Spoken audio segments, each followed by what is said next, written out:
போட்டிக்கு வந்திருக்கேன். எனக்கு விவரம் தெரிஞ்சாப்பிருந்து இந்த மாதிரி போட்டி எதுவும் நடத்தினதில்லை. இது ஒரு அரிய வாய்ப்பு தான் எனக்கு. இத்தனை வருஷமாக நான் ஓட்டியதற்கான இதில் போட்டியில் நான் ஃபஸ்ட் ப்ரைஸ் கிடைச்சுன்னா இது எனக்கு ஒரு அங்கீகாரம் கிடைச்ச மாதிரி. நன்றி. அன்பு ஓட்டுநர்களே, சொந்தங்களே, இவங்க எல்லாருமே பார்த்தீங்கன்னா இன்றைக்கி பாரு 3 டிரைவர் இருக்கிறாங்க. அதாவது முதல் டிரைவர், 2வது டிரைவர், 3வது டிரைவர். இந்த 2வதாக இருக்கக்கூடிய இடத்துல அந்த டிரைவர் வந்து லோடு இறக்க போயிட்டாங்க. அதனால் அந்த டிரைவர் இல்லாததுனால 3 பேர் தான் இருக்கிறாங்க. இன்றைக்கி வெற்றிகரமாக 4வது நாளாக வண்டி இன்றைக்கி போட்டிக்கு கலந்துக்கிறதுக்கு தம்பி ரெடியாக இருக்கிறார் பார். இவர் தான் 4வது டிரைவர். இவங்க இந்த 4 பேர் ஓட்டி முடித்த பிறகு மறுபடியும் அதாவது இப்போ சங்ககிரியில் டேங்க் ஃபுல் பண்ணி பெரம்பலூர் போய் அங்கே திரும்ப சங்ககிரி வந்து இங்கே டீசல் பிடிச்ச பிறகு இந்த 1 லட்சம் பரிசு யாருக்கு?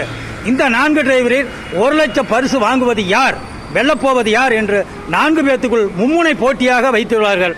நன்றி, வாழ்த்துக்கள், வாழ்க வளமுடன்.